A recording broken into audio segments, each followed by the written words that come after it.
Hello and welcome back to another episode of Boys Gone Fucking Wild. I'm here with my co-host Andrew Kerwin. Hello. Nice. Well, that's what I was setting you up for. There's yeah.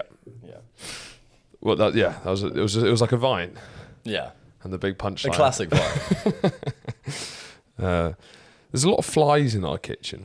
Yeah. There's a lot of flies everywhere. Have you seen? There's a massive one in the bathroom. No, I haven't seen that. I see him regularly, and he's kind of making my mornings quite terrifying. Well, in the kitchen, there's incredibly small flies that are so small they struggle to fly. It's the fruit bowl. It's the fruit. Is that it? We need to get rid of the fruit bowl. We might need to talk about people need to stop eating fruits. Yeah. Yeah. I think a better distribution of the fruits at least. Yeah. Because that's where I picked up a banana once, and there was a swarm. Yeah. Because I think coming downstairs it is. I do think slowly will erode something. Being greeted by flies in your kitchen every day. Well, it's the big fly. I haven't seen the big fly. Well, I have the queen fly. I have a moment with him every morning because he doesn't seem to be able to get out. I keep trying to waft him out. Yeah. But he stays there, and he's like that big. Yeah. For a fly. That's big. That's a big fly.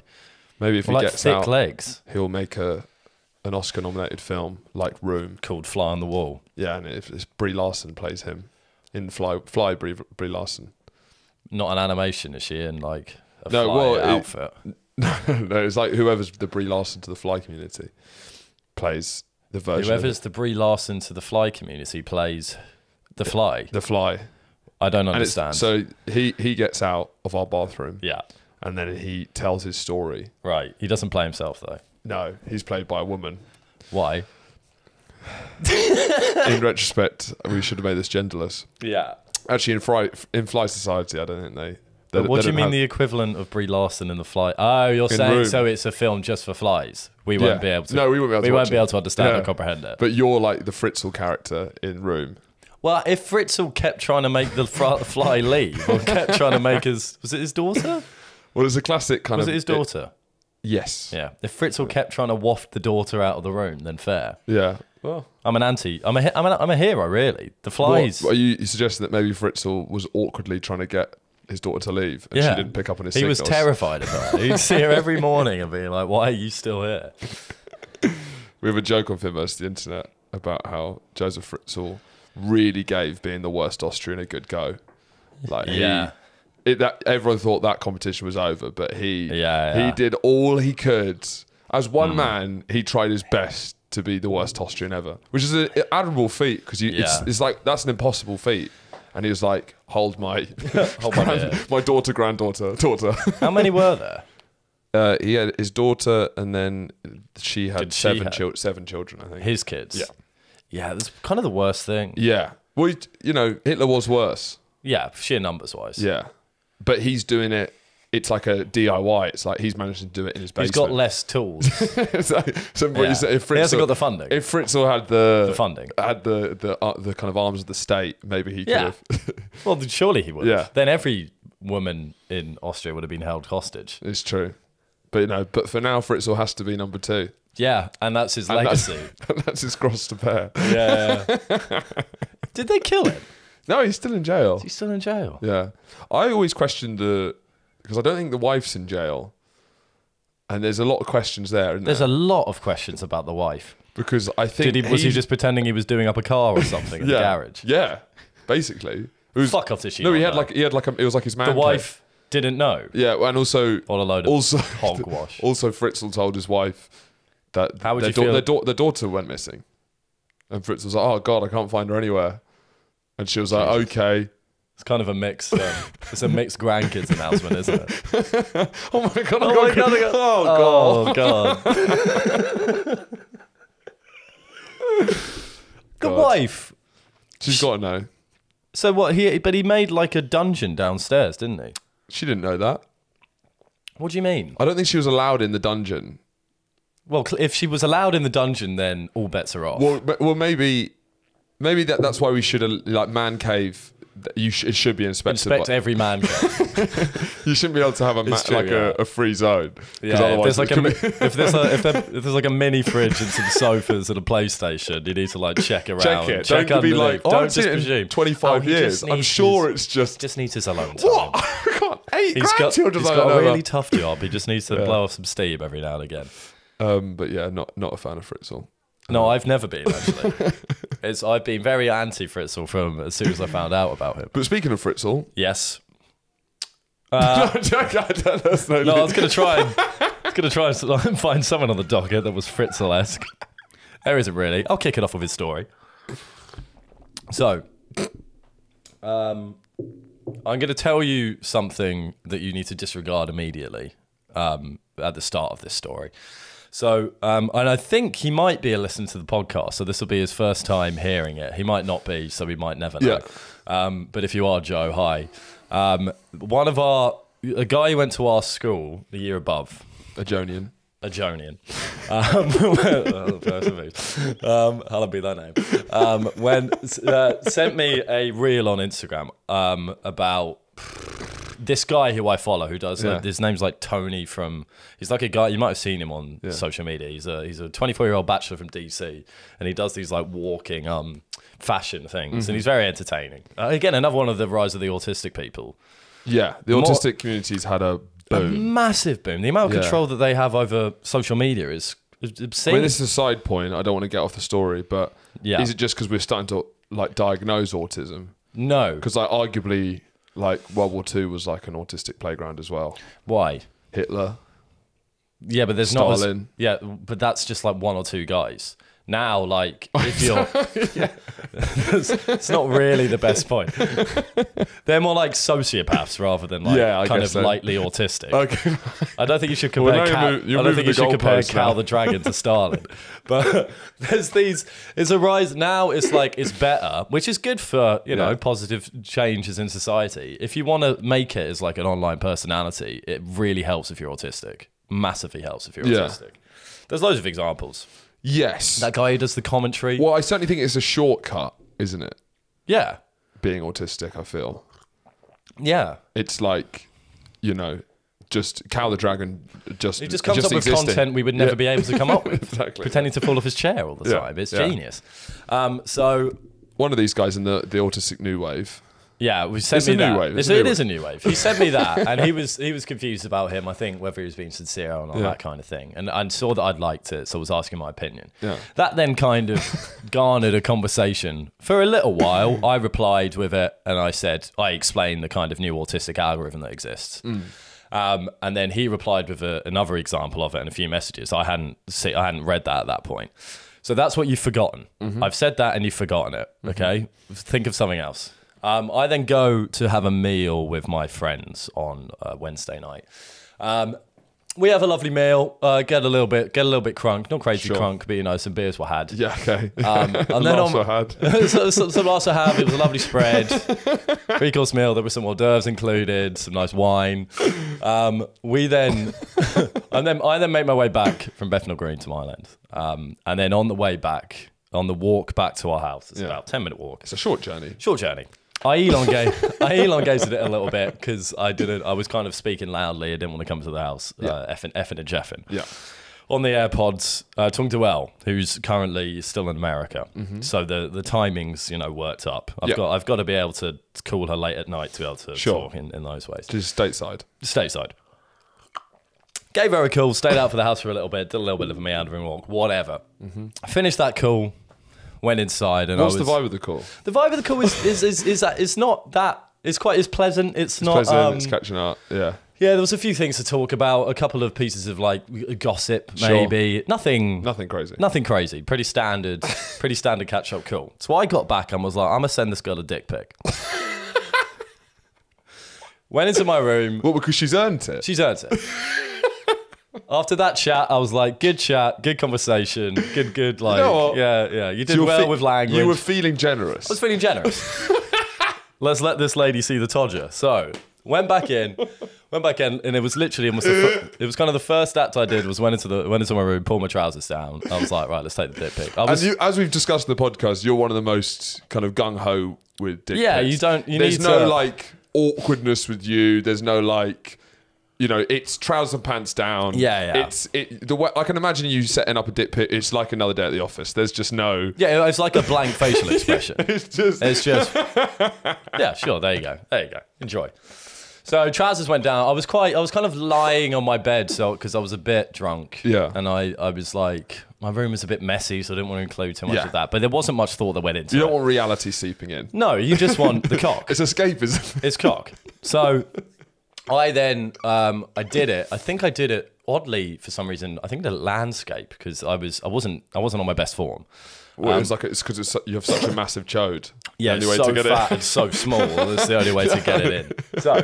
So I did that, and it was one of my worst dick pics I've ever done. Really, it was low quality. There wasn't any artistry behind it. Usually, you might get a bit of the body in, a bit of the abs, standing up in the mirror, maybe holding it a little bit. This was like 2 hands on the camera, a rep penis, nothing else in the frame. This is sort of like kind of mum tourist photos, but of a dick. It's sort of like just. Well, there was literally like it was almost like a graph.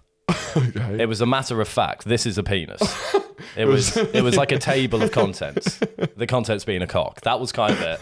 Just a regular old penis. There's a cock. Nothing else. No artistry. Sent it. Yeah. Then I went to start making dinner that I was going to have or something in the kitchen, and then I noticed like 5 minutes or so went by and no reply, and I was like. It's kind of weird because I've just got off the phone with her, so I know she's not asleep or anything. No. So I'd expected a kind of, a sharpish reply of like, that's feeling a tiny bit insecure. Well, I was just like, yeah, that's my penis. Yeah, it's a vulnerable thing. You've just seen my penis. It's a vulnerable thing to do. You don't like my penis? Exactly.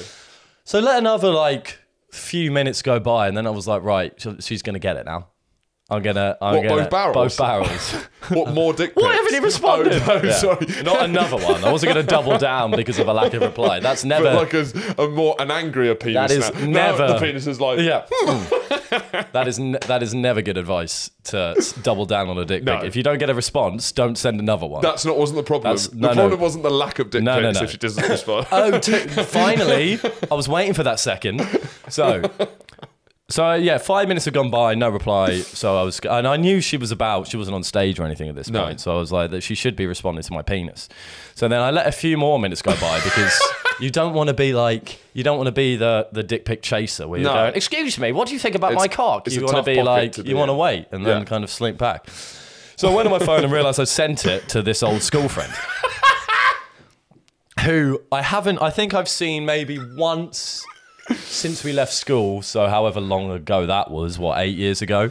So he'd basically, that conversation went, hi Andrew, long time no speak. I see that you follow this guy.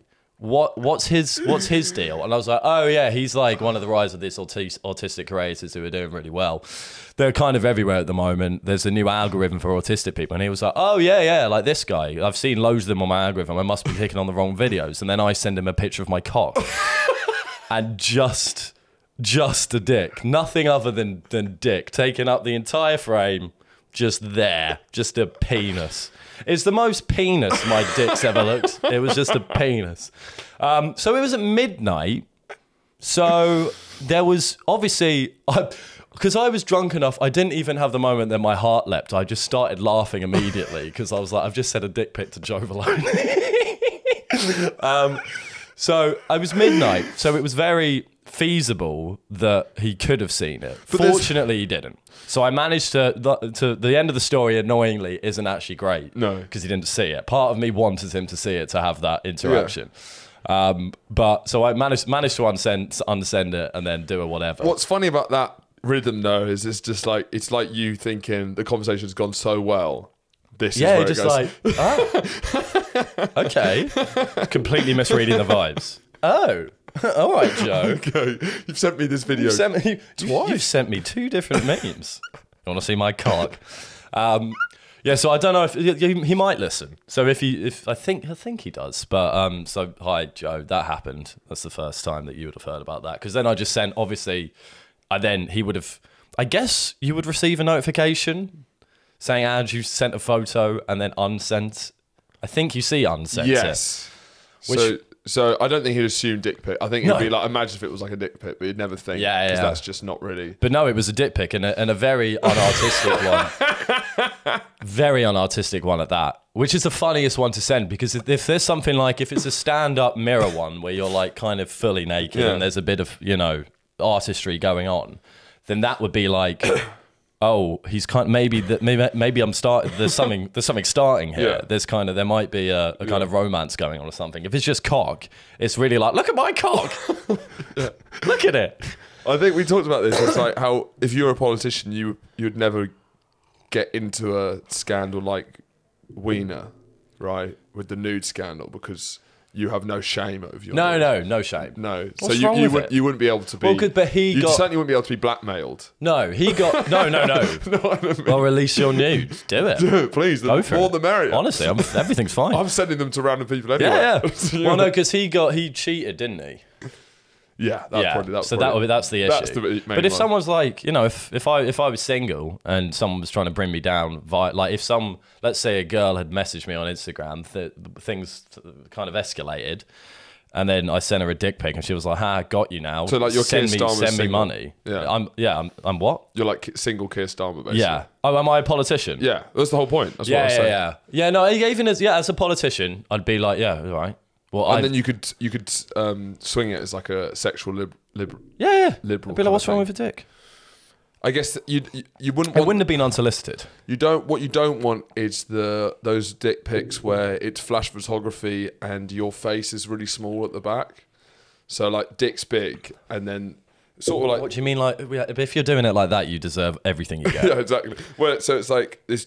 It would be like a giant tower. Yeah, is your penis, and then this and a little hamlet in the background, way back behind the hills. If you're taking dick pics like that, then you deserve to be blackmailed. Yeah, exactly. Because that was the worst dick pic I've sent. Yeah. So normally it's pretty good. Yeah, I have some pride in them. Do you ever go to, or is it just like? I imagine you're quite like a here's me dick. It's like a meal, like a banquet. Yeah. As when you get room service, when you get room service and the waiter opens the metal thing, and that's it's like, or like a bottle of wine when you're showing the year, like a sommelier. Checking if it's corked. Yeah. I think it's mostly standing up is a good thing to do rather than lying down. Yeah, it's quite unique. When you tell this story, when you would do one of these, but it's like I just don't know anyone. There's no one in my life who gets into these issues. This is a exclusively you issue. I don't know anyone. There's a lot of deviants in comedy. There's a lot of people, arguably living on the edge of some form. None of them get into these sort of issues. Accidental. To be fair, I've never accidentally sent her to. I've ever accidentally. No, but it's not a surprise. Oh no, no. Hence, I wasn't. I mean, you called a police officer for a gun, you know. Yeah. No, I wasn't even shocked when it happened. No. That's why I was kind of. It was like, yeah, this makes sense. This is bound to happen at some point. It's just amusing who it happened to. Joe Valoni, because it could have been. It could have been. I mean, it might have. If it was, because if it was like one of my close friends, I don't know whether it would have been. If they'd. Well, it depends which one. If you send it to Paul, that's hilarious. Yeah, if I said it to one of the girls. It's not funny. That's not funny at all, yeah. That's sort of like, they'll pretend your friendship's the same, but it just never will be quite the same. Yeah. When they've just seen... There'll be an odd... Just cock. The next time I see them, hi. But yeah, I mean, I guess, I don't know how I did it, because you had to go on Instagram and it was... Well, you're lazy with this stuff. The phone's bad as well. You're just loose with it. Yeah. They're quite cavalier with my just penis. Bang, bang. Yeah, there you go. The 5 minutes where I'd sent it and had no idea. Just blissfully going about life, having no idea. Like, if I don't make a move now, there's a strong chance that Joe Valoni will see a erect penis. And there's no chance Valoni's seen it, because they would have come up with the... I mean, he didn't reply to my next message. But it didn't... Well, did you message him after? Yeah, because there was stuff to reply to, so I obviously. Wait, did you just carry on as normal? Yeah. What else? Yeah, I didn't. I wasn't about to explain that I've accidentally sent you a dick pic, because you're getting into the weeds there. Yeah. So I was going to explain it here because he might listen, but No, because I then messaged like a one-line message because that's where it was headed. There was no more that really needed to be said from the conversation. I kind of wanted maybe a bit more so I can have a bit of reassurance that he hasn't seen my dick. Yeah. But he hasn't replied. But it would be fair for him not to reply. So it's either fair for him not to reply based on the conversation. It would also be fair for him not to reply if he's seen my penis. So it's a tightrope. It's a tightrope. Life's a tightrope. Yeah. I was gigging in East Grinstead last weekend, which I don't recommend to anyone. It reminded me, before Google Maps, asking for directions must have been a nightmare. I asked someone for directions when I was going to your dad's flat in London and my phone was dead. And I think I asked 3 people before someone accepted because they thought I was trying to steal their phone. Really? Yeah. Well, what was interesting is that my 4G, as we've discussed, 4G is pretty shit anyway. Well, 3G doesn't exist, but 4G is a bit of a lie anyway. Wasn't working. And so it's kind of that weird period where you're in a town I don't know, and my Google Maps isn't working, and it's like, God, I'm just fucked. What would I do? This nearly always works. But I knew. How long was the walk? It would have been like a 20-minute walk. Right. Yeah. And I knew that once I started walking, it would pop up. I knew it would. So I basically just wanted to be told. I asked this guy, like, do you know the right vague direction? Yeah. And the problem is I was asking a guy who worked behind a kind of in the kiosk at the tube station, not the kiosk. And you're saying those are untrustworthy people? No, I'm saying that they're waiting to be asked for directions. So he'd clearly not been asked to kind of have a human interaction, I feel, all day. Does anyone buy anything from those kiosks? No. And so he was bald and I'm not saying that adds anything, but it also does. And he worked at East Grinstead train station. I asked him, and then he got filled with an immense amount of stress. Yeah. Because he was like, right. Oh, and his head starts turning red. Yeah. Because it's overheating. Because he's thinking. And it's like, I knew that I just wanted to go, am I going this way or that way down the road? Because it will come up. He then goes on to, and it takes him about 5 minutes to explain it, and it's just like, right, so you want to take a right here, then after that you've gone a roundabout, then you pass 2 traffic lights, then, okay, this is the hub bit. You're going through a car park, and there's a small alleyway, okay? There's a small alleyway. You don't go down that. You don't go down that one. And then he just describes in immense detail. I just don't know how people did this. Obviously, I didn't listen to him because I was as soon as I started walking, I was like, Google Maps. And it came up. But people back in the day, that was just how... Was it just how you got about... Well, I think there was... I guess when you travel to a new place... a giant scroll map? Well, you can have one of those... Yeah. What, an audience survey? Yeah. An OS map? Well, it's like how our parents used to do it in the car when they'd always get into arguments when you were in France. Yeah, AA. And they'd be driving on the wrong side of the road. Mum would be on the passenger seat trying to give directions. Yeah. And then they got a divorce. Yeah. But I guess you don't... You're going to be doing it more frequently because you're, going to gigs around the country. Whereas I think the majority of people, particularly back in the day, you're not going to be wandering too far out of your hamlet that much. No, that's true. It was a very hamlet-based economy back in the day. Yeah, and there's benefits to that. I feel there's like community. Well, there's a lot less to stress about. Because you know where you're going. When you said community, you then decided to smell your shirt. Was that linked or was that a separate... No, I just got a waft. Okay. It wasn't community. It wasn't a point about community. The two are not linked in any way. But I guess there's so much to care about nowadays. Too much to care about. There's too much to care about. What do you care about at the moment? What's your big cares? Big cares ratio. I definitely care about Israel-Palestine, but not as much as other people. Yeah, me too. BB cares a lot. About? Well, basically, I used up a lot of my care on Russia-Ukraine when no one actually cared as much as me. Right. And now everyone cares, and it feels a bit like... But does your care... I think your care and interest can overlap quite a lot. Well, it's like sort of geopolitical interest. Yeah. It's your kind of... I don't really look through a moral prism. Yeah. I'm more vibe-based. I went on Google Maps the other day. Did you? Yeah. It's an incredible technology. It is incredible technology. I went around because I was like, what the fuck does the Gaza Strip actually look like? And I went around the Gaza Strip. With satellite? What? With the satellite imaging. Yeah, I'm not a fucking freak. I'm not just looking at the road maps.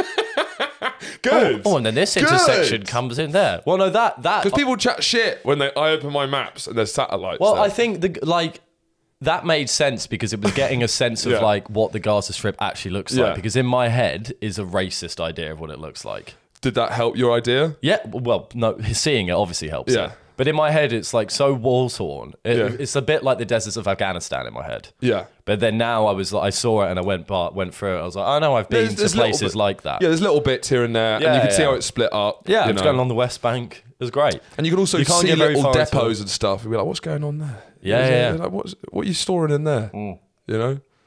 Yeah, I didn't go that far. I went on it for about 2 minutes. And the West Bank's weird, because I actually was looking at it today on Google Maps, but that's by the by, because I'm looking at something. You're looking at something? I'm always looking at something on Google Maps, so it's by the by. Why were you on Google Maps? Well, just it's a daily thing. Yeah, but when you say looking at something, there wasn't... I'm normally looking at something on Google Maps. No business purpose. Yeah, but so I ended up on the West Bank because that's, you know... in vogue. Yeah, it's in vogue. Yeah. But I'm just saying it's not a huge coincidence that we're both looking at the West Bank today. No. That's no, my there's point. yeah. But the lines are weird for the West Bank, because the West Bank doesn't really exist. So it's like a weird, awkward boundary. It doesn't have the I was talking lines. about that at the pub, because all like that's why Africa looks like squares. Yeah. And it's all man-made. Have you had the fun thing when you go in on the square borders? No, ratio. So you zoom in. I went on it for like 10 minutes. And you're like, wow, so this exact... For some reason, this corner... Yeah. That's like a border of a country, and it's the middle of the desert, and it has no real reason why that's... Well, that's like it's all countries, really.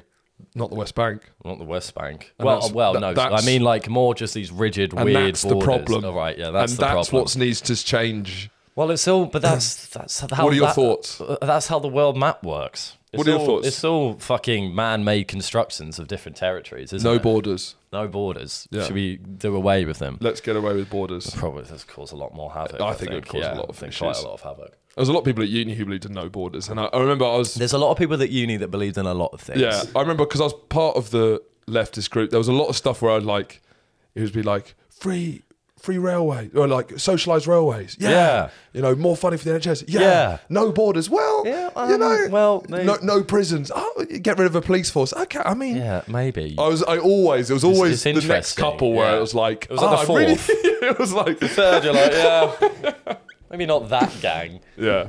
But what are your thoughts? Because we haven't actually discussed it on the pod. Bit sad, innit? Yeah. Yeah. I mean, it's one of those things that. I every time it flares up, I'll read about it, and then I kind of forget about it. Yeah. As in like the history, because it is complex history. Yeah. I don't know. Famously. I've been, I don't know. It's obviously pro-Palestine, but then I'm not like. I do think people get far too entrenched within these specific ideas, being pro or anti something, without maybe trying to understand the complexities of both sides. Your silence has been deafening. Yes, and now I'm finally speaking out. It's been hard for me to get to sleep with how deafening your silence has been. As in by just talking to you about it. Well, this is much better, because every night you're going, what does he think? Your silence has been, my ears are ringing. It's just deafening, your silence on this issue. Yeah. You're supposed to come up and just be like, no. Some thoughts. It's complicated. Some thoughts on the issue. It's complicated. I don't know. It's one of those things as well that is in like where the problems are actually going on over there. Yeah. But so how it kind of iterates in our society is that you have to be pro this or pro that. You can't have any kind of maybe seeing the other side of two pictures. And then it becomes part of your identity just straight away. And it's like, it's being, pro-Israel just become, pro-Palestine becomes all a part of the same kind of left-wing ideology. And it's like I don't like being told that I have to think this or this, otherwise I'm a genocidal maniac. Exactly. That's where I'm a bit like, can we maybe do some reading about it? There's a lot of people who have been speaking up as well. Have you seen like Amy Schumer's posts about it? No, but I've seen all the celebrities calling for a ceasefire. Well, the ceasefire, that's pretty reasonable. It's just like the real like pro-Israel ones who are like. Is that Amy Schumer? Oh, crazy. Pro-Israel. Crazy pro-Israel. Surprising from her. You'd think, but then I don't think I know it. I don't know enough about it your science is still deafening. Well, don't do research on it. You just need to scream for one side or the other. Yeah. Well, that's the point. Is that people but there's a pressure to. Yeah. There is a pressure to. I don't know enough about it, I know a fair amount. Do you have an interest in it? Yeah, 100%. Are you getting into it now? Well, I did like modules and stuff at uni. Yeah. I did a thing about Middle Eastern politics at uni. And then that was obviously a fairly heavy factor of it. But like, that made it so much more complicated. Yeah. Because once you know more, it's a bit like, Jesus fucking Christ. Yeah. Nuance does suck, because you know a bit more and then you're like, fuck. Have you seen in I am more leaning towards pro-Palestine. For sure. As it is, there is an occupation going on. Yeah, it does seem... It seems worse being Palestinian than Israeli. Yeah. At ATM. And it feels like... I find it just fascinating when people are kind of forced to defend ideas, and there's people... I still haven't really seen... No Israeli, even when they're defending it, really comes up with a good reason why they occupied the land in the first place. No. That seems... There's no one actually ever... Well, isn't it like post-World War II, and it was the kind of diasporas going on, and that was... And then they've been fundamentally unsettled for millennia, but they, And they mean slowly occupying land and stuff. Yeah.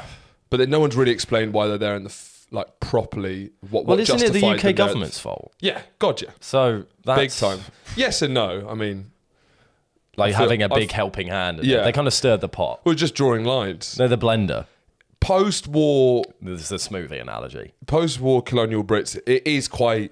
Obviously it's fucked, but it is quite funny, the kind of like panicky aristocrats of Britain as the empire is slowly fading. Yeah. Leaving all of the colonial possessions in such a rush, and just some guy who probably went to Eton or Harrow, has a big moustache and a nice suit, just scribbling a line and being like, well, that's sorted. That was a run. That'll do. That's over. Yeah. And to be honest, it reminds me a lot of, when like that famous bit of Cameron when he's going back into Downing Street and he starts whistling. Yes. That amazing thing. After he resigned. It was after he resigned. Brexit was his fault. He resigns. And that's these guys. They're like leaving this country, and then like it's same in India, Pakistan. Just a straight line cut through people's homes. Yeah. It's good shit. It's good stuff. But yes, I also would like more people to say that, like, I don't know enough about this to make a genuine point. I guess, to be honest, a lot of people might say that those would just be the quiet people. But it seems that everyone I see talking about it is a fucking expert in it. And that's what I don't believe. What I don't understand is I feel like there would be ways to get Hamas out without killing as many civilians. It seems like. Because I even saw an IDF minister saying, we know that the civilians are on the top layer and all the Hamas people are below. Yeah. So when you're flattening the top layer, they know full well that they're killing just civilians. Yeah. This sounds crazy. Right. But for me, so it's all in tunnels and stuff. Yeah. IDF have a huge military budget. And there's lots of booby traps down there and it's scary. I get that. Like Scooby-Doo. Yeah. I think they got these new like remote control cars with like bombs on them and stuff. I'll just be sending loads of them into the tunnels. I mean, maybe they haven't thought about the remote control bomb situation. I'm just saying. Do they have the technology for it? I saw they said they've got one. That's what they'll start using some of them. Right. And I was saying, like, why not make loads of them? Yeah. Well, that might suggest that the Israeli motivations aren't entirely, Or maybe it's potentially not a great clear. idea. Treating it sort of like a Scalextrics sort of approach. Yeah. Yeah, I'm not sure that's coming up in the UN as a potential tactic. Yeah. Do you think anyone in Palestine felt sad that Matthew Perry passed? One or two. Do you think? I think it's inevitable. Yeah, because I'm wondering, is anyone in the Gaza Strip gets the notification that Matthew... Well, it's been a blackout for 3 days. So they don't know. That might be the biggest tragedy of all. Is the response, there's so much wrong going on, I don't care about this, or is it... If there's one man to unite... There's another thing. What? They just get Wi-Fi. What, and now this? Fucking hell. There'll be a few. It is sad about Matthew Perry, though. Yeah, R.I.P. R.I.P. R.I.P. I did feel quite bad about how much we went in on Chandler. How much? We went in on Chandler when we did our Friends. I can't remember. We did a Friends episode, which is like, this is going to really show how much kind of two-timing shills we are. Because now everyone's talking about how amazing Chandler is. And he is great, Yeah. But we do have recorded evidence of us consistently going in about how we think he's the worst character, how we don't like him at all. Yeah. And now we're going to go back and say he's brilliant. What a legend. Well, yeah. There's recorded it was never about his delivery of Chandler. It was more about Chandler as the thing. But Chandler's necessary. Chandler was necessary. He was just our least favourite, I think. R.I.P. of course. Did you see his recent Instagram posts? The one about the hot tub? Well, the one in no, the one in the hot tub. No, yeah. So there's fascinating, which people aren't picking up on too much. I've got too many things to get up, but this is one that is important. So he very rarely posted on Instagram in his time. It wasn't really his thing. No, he would post. Maybe, he liked pickleball. Do you know that? He played 2 hours a day. 2 hours a day. And one of the telltale signs that he wasn't well is he only played for 1 hour on the day he died. Proceed. I don't really know how to proceed. So he would post very sporadically. Yeah. Maybe once every 6 months. Yeah. And that's the truth up until. Yeah. I shouldn't do that. Up until the 17th of October. Yeah. Then he posts this. So you don't really need the visuals, but it's a picture it's a video where he's like got maybe 5 different screens in this room, all of them showing the Batman, right? Yeah. And then the caption is, "No need to worry, everybody. I've got the streets tonight." Okay, that was on the 17th of October. Then on the 19th of October, already posting more regularly. Yeah. It's a picture of the Batman logo. And then it is, "Sleep well, everybody." We're not laughing at this. This is interesting. "Sleep well, everybody. I've got the city tonight." And he signed it off, "Matman." Then the next one is off like a train sign signal. And it says, "Batman plays pickleball." There you go. And the caption is, "WTF?" So, and then the next one is he's a video of what he appears like grapes. He's put 3 grapes on a table and he says, "This is what I've had to eat today. I'm Matman." Then, oh my God. So this is all consistent. Then it's a pumpkin cart, a Batman. Oh my God. And bearing in mind, he used to post once every 6 months. This is like day after day. Do you know what I mean? And it's a pumpkin with the Batman logo carved in. Yeah. And then there's a video of the half a moon in the sky. And the caption is, "Do you understand what I'm trying to tell you? I'm Matman." Then the last one is him in the hot tub that he died in. And the caption is, I'll do that. I'll start from the top. "Oh, so warm water swirling around you makes you feel good. I'm Matman." There's so much there. I know. What is going on? I don't know why people aren't talking about that, because I went They were talking about that last post, but not the build-up. The context is everything. He had a Batman twinge at the end. So for me, that's kind of evidence, I don't know, speculation, that, maybe he was back on the source. Yeah. But otherwise, like... They said there was no traces, but... No, they haven't done the autopsy. If he's calling himself Matman... They haven't done the autopsy yet. Matman does lead towards... There's been some substance abuse. Or it's one of the eeriest things, really. Yeah. The last one, the fact that he died in that hot tub. But like, for a guy that doesn't post on social media to then suddenly do a flurry of posts, nonsensical, basically, about him being Matman, and then on the last one, to post about how he loves the hot tub and he's Matman, and then he dies in the hot tub like the next day. That's terrifying. That suggests like there was a plan to me. Yes, that's what it might mean. It was either a kind of a psychotic breakdown of maybe substance abuse, maybe not, and then he might have died from drugs, or like the fact that his last post, which is he just watched The Dark Knight for the first time. Well, it'd be Robert Pattinson's Batman because of the 5 screens. Right, yeah. So I think he'd seen Dark Knight many times, but he hadn't actually got round to seeing the Robert Pattinson Batman. Yeah. And then he watched the Robert Pattinson Batman. And decided to guard the streets. Well, it was more like he hasn't posted on 6 months, but I think that a lot of that was because he hadn't thought of anything funny to say. Right. And then when he's watching the Robert Pattinson Batman, this is the third option, by the way. Yeah. Maybe the third, probably the least likely. You never know. He thought to himself, Batman, Matman, I'm Matt. That's brilliant. I know who'll love this. Instagram. And then he did one, and he probably got quite a good response on it. Yeah. And then he thought, I'm just going to keep going. But so they don't read as funny. They've got a wry sense of humour, don't they? There's a wryness there. Isn't there a wryness there? That's imbued with the wryness. It's tough because we're only able to judge these posts posthumously. Yeah. I would, with the context that he died. If there was, I don't know if he was alive and I was seeing those, I wouldn't. What if Baldwin did it? What would you think? I'd get all guns away from him. Something's going wrong. 100%. Because that's like... Yeah. That it's a... Baldwin's going to kill again. Baldwin's going to kill again, is what I think. Get the Gruffalo costume away from him. Get him off a film set with guns. 100%. But that... If he starts calling himself Matman, he's going to kill it. Yeah. He's killing it. Bald man. But the fact... Yeah, it's that... I don't know, because we're not... This is only speculation. Yeah. It's pointless to speculate. But that people aren't really talking about the change in his Instagram posts. Yeah. And that's significant. Very much so. And is it a coincidence that those happen I think in the week running up to his death? And I mean, it could be. It could be a complete accident in the hot tub, and he could have just been having fun with it. And actually was in quite a good. Absolutely, could well. And it was a horrendous accident. Yeah. Even though I don't understand what happened, it's not clear. So, well, he could have had like a heart attack or something. Yeah. But the one before the hot tub post. Yeah.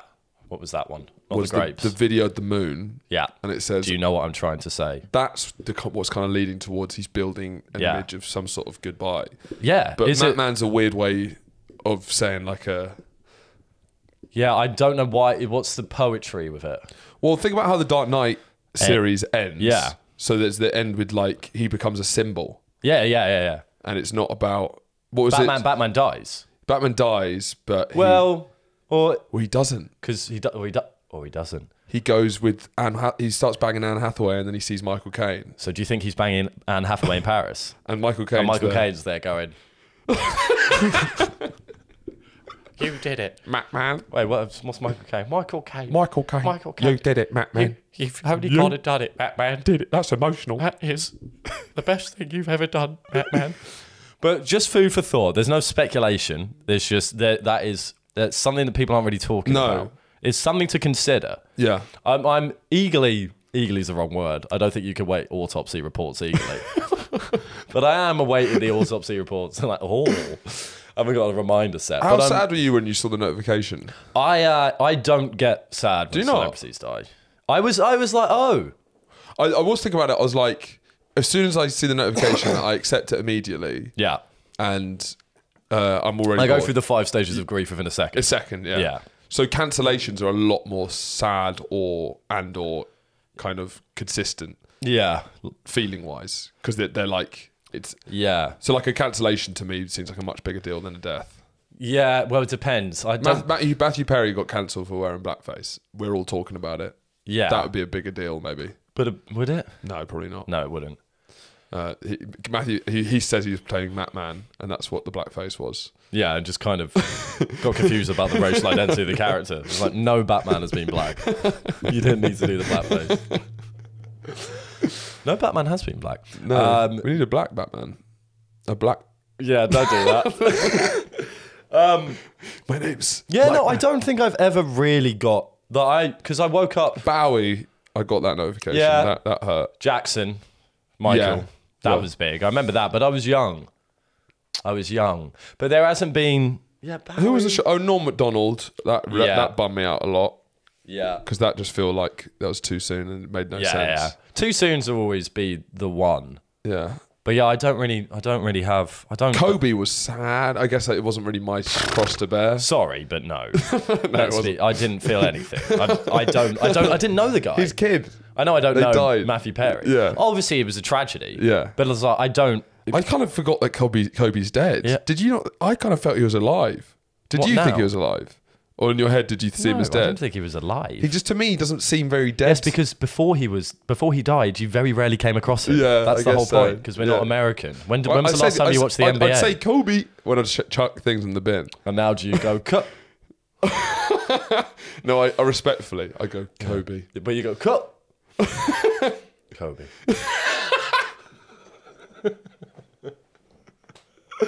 Jeez, this would be quite a controversial one. Yeah. We shouldn't have done Israel-Palestine as well as this. Fucking hell. But yeah. No, I haven't been that sad about celebrity death, ever. Yeah. I would have been if I was around when Amy Winehouse died. That would have been a big one. Yeah. But yeah, no, it's fair. Normal. I'm a little bit you're a little bit desensitized to it, I guess. Because a lot of celebrities, there's way more celebrities now. The problem is now, in like, I don't know, 60, 70 years, because there's so many celebrities. Yeah, there's going to be one a day. Well, you've got YouTubers, TikTokers. It's going to be like, you know, Cal Freezy 937 died. when Cal goes, that's what I mean. I don't think he's got long left anyway. But like, it's so niched off. You're going to get so many notifications like, who the fuck is that? I already get those. Yeah. With like old radio stars. You know, or like old Hollywood stars that you don't know about. Yeah. Well, who the fuck is that is kind of good, because a lot of the time when they... And they're like 97 years old. I could not. The reason care why less. Perry was very sad as well is because he was like 57 or something, which is of course very young. And it was so inevitable. Adds to a tragedy. When we saw the reunion, it was so clear that he's going to die first. But it seemed like he was on... He never seemed to be happy. No. And he didn't seem like he was on good track. It seemed like he got himself into... an acceptable order. Yeah, he didn't seem happy. No. So R.I.P. R.I.P. Matthew. But he dated Julia Roberts. I know. Well, he's fit boy back in day. I guess so. They're all fitties, man. Yeah, you kind of forget because it's American TV, so it's like fit people pretending they're average looking. Yeah, exactly. I don't know why they had so many dating problems. Am I right? Am I right? You are right. 3 gripes, please. Gripe number 1. That guy on TikTok who does the hearing the songs for the first time. Which one? There's a lot of types. The bigger black guy. Yeah. I mean, black guys dominate that genre, by the way. Yeah. And they're lying. But we listen to white people's music. Yeah, but that's a lie. Yeah, it's a lie. It's an absolute lie. It was like, this guy's what, 40? Yeah. And he's never heard the Beatles. So what was the one that pissed you off? I think it was Yesterday by the Beatles. And then Here Comes the Sun. Yes, you have. Yeah. You've heard that song. Stop fucking lying. And you could see in their face that they're lying. Yeah. Because imagine if you start off as a creator being like, right, my thing is I'm going to listen to the song for the first time ever. Yeah. You're going to quickly run out of famous songs. Very quickly run out of famous songs. I don't care. You've heard it. You've heard it on TV. You've heard these songs everywhere. I know we're trying to avoid controversy, but the perfect person to do this would be Fritzl's daughter. Oh my God. So we've done Israel-Palestine. We've done Matthew Perry, Matman, and now we're back to Fritzl. No, I'm just saying. Yeah. If you think about it, it would be. You'd watch that. 100%. She's been in the basement for like 35 years. She hasn't heard anything. Yeah. Her listening to all these songs for the first time. Yeah. I'll be like, let's see what... Stick her in front of the camera. Get some lights on her. What do you think about this? She's never heard music, probably. Yeah, it would be... I'd watch that. I would, but I'd feel very bad. Like, oh, is she? Shit. Yeah. Oh, shit. Shit. Pretending to... Sorry. We'll move on from that one. Fucking hell. There was another song-based one. It's when a song transcends from being a song into more of an idea. So a good example of that is like... This is a gripe, okay. Yeah. So, Hello Darkness, My Old Friend, that song. Yeah. What's it called? Well, it's been memed. Yes. Yeah. So, but that's to say, but it's when it's been memed. Sound of Silence. Sound of Silence. So when that song no longer stands as a song, it stands as an idea to something. Being lonely or being sad. Fine. Yeah. But like that's because it's a punchline now. Yeah. It's like I think there's a Ray, but it's also the same with adverts. I think it's a Ray Charles song that was used for a Muller Corner advert. Yeah. And then I'd mess around. Yeah. And it's used for and I would immediately think, what a silly song. Yeah. Once you associate with the Muller Corner, it's very hard to take it seriously as a song. So that happens with Careless Whisper by George Michael. You're never gonna dance. You've been hitting a lot of Michaels recently. Michaels? George Michaels. What do you mean I've been hitting a lot of George Michaels? Hitting them? No, the music. That sentence was I've been hitting a lot of Michaels recently. Sorry. What do you want me to get from that? Because I have not. You look guilty. What's your name? You look guilty, so it implies that... maybe I have. What do you mean? I've been listening to a lot of George Michael. Yeah. Yeah, and this is kind of where this comes from. But so like Careless Whisper, and you would hear the and the you probably hear that in an M&S advert, right? Yeah. When I was growing up, I'd hear that in an M&S advert when they're probably advertising like chocolate pudding, and I'd be like, what a silly song. Because it's advertising chocolate pudding. Yeah. And then I'm coming back to these songs. I'm like, these are fucking bangers that I've been robbed from because I associate them with Muller Corners and chocolate puddings. Yeah. I hate when... It's like a phenomenon. Yeah. Like the Go Compare song. That's a banger. But it's just... but they've just taken it for money supermarket kind of comparisons. Yeah, it's ruined that song for me. It's ruined that song for me. Now, whenever I listen to it, I think of the Go Compare advert. It's infuriating. But no, so that annoys me. That is a real problem. I think it's a massive problem. Especially growing up, there's a lot of times that would be the first time we would hear a lot of these kind of like 80s songs. Yeah, exactly. Would be these ads. Mostly with 80s songs. Because I feel if you maybe establish the memory first, that's maybe avoidable. Because that's why they'll use big songs that people know. So yeah, it is mostly a problem when you're growing up. Because these companies will use big songs that people How did you refine George Michael then? I've never been far away from George Michael. Sure. I've never been far away from him whatsoever. I think in another time you could have had an earring similar to his. 100%. I'm not that far off it now. No. I always I was on TikTok. Yeah. And the second chorus of Careless Whisper came in. So I'd always thought in my mind, Careless Whisper would be and then again associating it with like carrots. Yeah. But then I heard the second chorus and I was like, I realised that I'd been disregarding it in my mind when I needed to be regarding it. Because that second chorus is even better than the first. And I was like, this is fucking sick. And then you go through... And I realised I just pushed all the carrots away, when this is a good song. And then started re-listening. Yeah. And then now it stands as a song by itself. Well, it's the same... Because the Sound of Silence is a bit different to the advert. The advert thing, I guess they're similar. But then like them being used in memes or in TikTok also ruins them. Yes. But it ruins them in maybe a slightly different way. I don't know. But overuse. Yeah. No, but it doesn't because it's exactly the same, maybe worse. Yeah. Because it's for a specific trend. It's just for one specific emotion, and usually it's tongue in cheek or taking the piss. Yeah, like Sound of Silence is actually a masterpiece of a song. I'm sure it is. But I've not considered it. I wouldn't. It's a beautiful song. Hello, Darkness, my old friend. You hear that? It's immediately. Why the fuck are you guys doing that? That's ridiculous. Exactly. You think they're idiots for singing that? Yeah. Because it's like, why are you singing that embarrassing song? Yeah, exactly. But it's like you would never consider listening to it because it's like listening to an advert or listening to a meme. This isn't a gripe, but this is more of a question. And maybe we talked about this on the pod. I was speaking to a friend at a gig who went to see like a Shakespeare play at the Globe. I did have one more gripe. Is this a gripe? No, because if we're just going to, because this is a very quick gripe. Go for it. Is that one of our friends, we were at the pub, and he needed to go for a poo, and he came back in and he said this phrase. Go for it. And this is the whole gripe. He said, "I've just dropped a weekly shop in that toilet." Is that Paul? Exactly. It's one of the most horrendous fucking things I've ever heard in my life, but I couldn't. The creativity was That's good. A weekly shop. That's good. I was disgusted because it makes you think about all the food that's gone into it.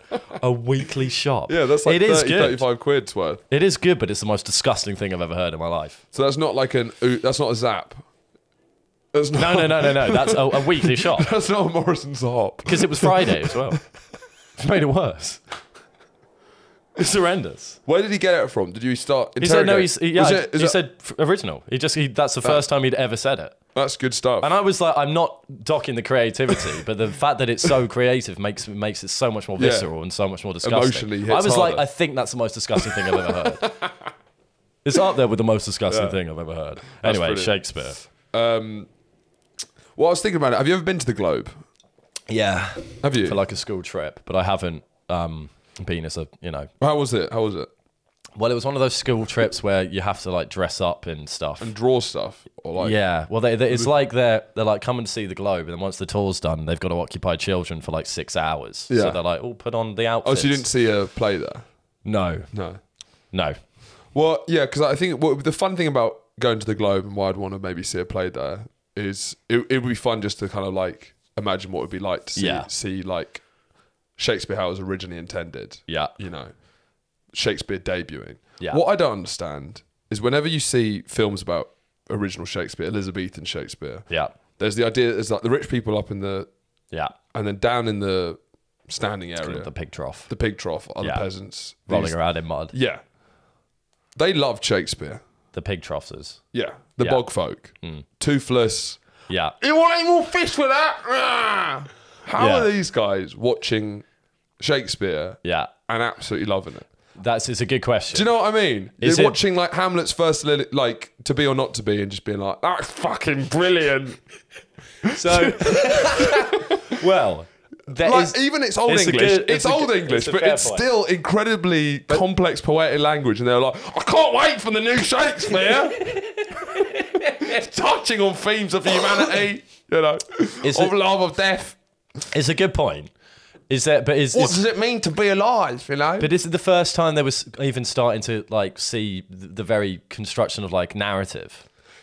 That surely goes with my point more. No, but then what the bloody hell is this? But the narrative is something intrinsic to humans, probably. Yeah. So then the first time it's put onto paper and then acted maybe so eloquently. Well, no, because theatre's been around since the Greeks. I guess it was the first time it was getting popularised in England. It didn't do well since the Greeks, before Shakespeare. It had a massive dip. A big old, and a long one. A long time. A long one. It was Greeks. Exactly. Like thousands of years, then Shakespeare. And then they kind of brought it back. Yeah. I just don't know. Is it more like it was something to do, it was trendy at the time, what else are you going to be doing? So you're calling all of the medieval peasants like phonies? Not phonies. I was just like, how much do they came out with how much do they understand? Yeah, I liked it. What did you think of it? Yeah, I really liked it. That was really good. Yeah. Well, like, everyone's in their head going, what the fuck was that? Not a fucking clue. Didn't understand a word of it. Why did it all like rhyme? Why are all the guys playing girls? Was that part of it? But then they're going like, yeah, no, it was. Yeah. What themes? Seeing a couple of people crying. Yeah. Oh, God, yeah. Yeah, the poison. Wow, that knocked me for 6. What big themes? Othello. Are they thinking, wow, racism is a real problem? Yeah. I think probably. But again, no, it adds to the point as well because it's all of the stories are grand kind of royal stories or like the kind of which. Well, I guess that there's the histories, and he made them about he made one about Henry VIII that no one talks about, which is weird. Yeah. He's got a play about Henry VIII. No one talks about it. It must have been so shit. Yeah. That the most famous king, they made a play about it, and there was nothing good. Yeah, that's true. Henry V, but I guess. Is that like sort of reality TV for them? Because it's all the people they know, so that's kind of exciting to see. But then the ones like... What do you mean all the people they know? Well, it's like royals, it's about... But the peasants don't know the royals. No, but they know of them, so it's like shared... They'd know about Henry V and Agincourt and stuff, so when they make a play about it, it's like, oh, sick. Like Keeping Up with the Plantagenets. Yeah. Yeah. So I get connected with that, but then things like Midsummer Night's Dream, I guess... Like, what the fuck is that? Who's this fairy queer? Who the fuck is this buffed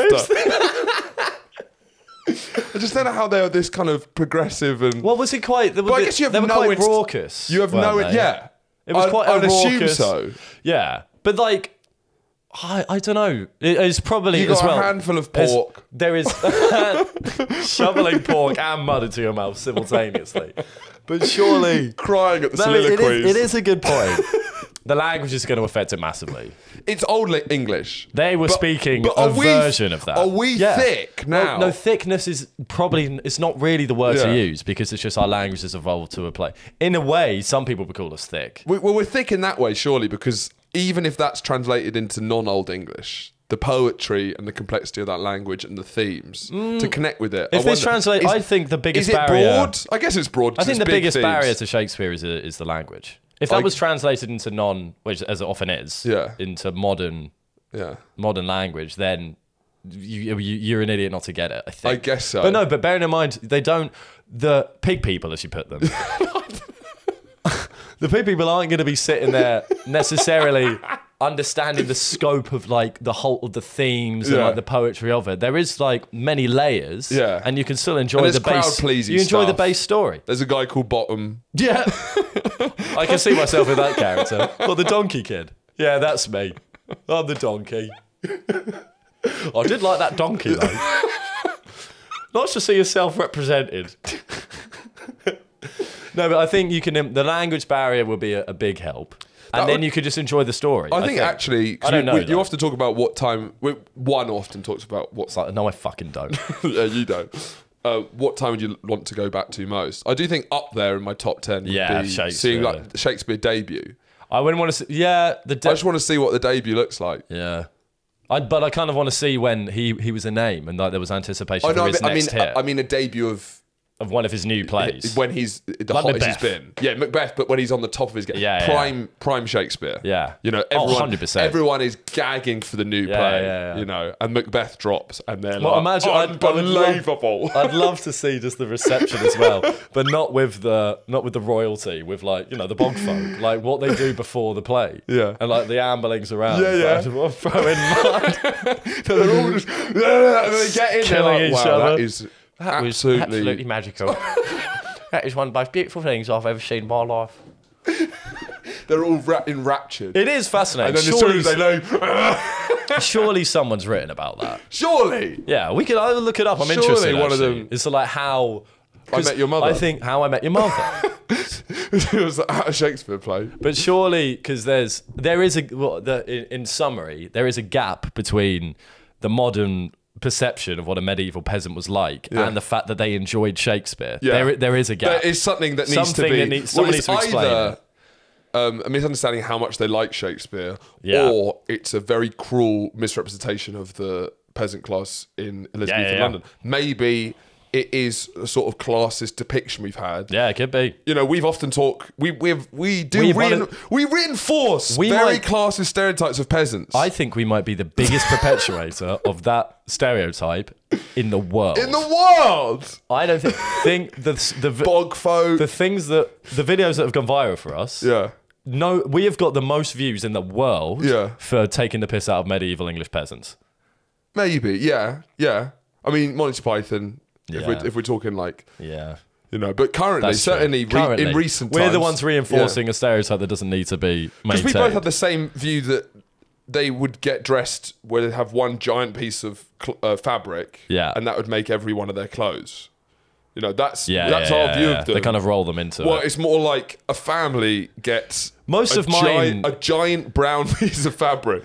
And you're all allowed, each family's allowed a certain amount. And then you've got a pair of scissors and a thread. And it's up to you to dress your entire family. And it's just, you just cut a head hole.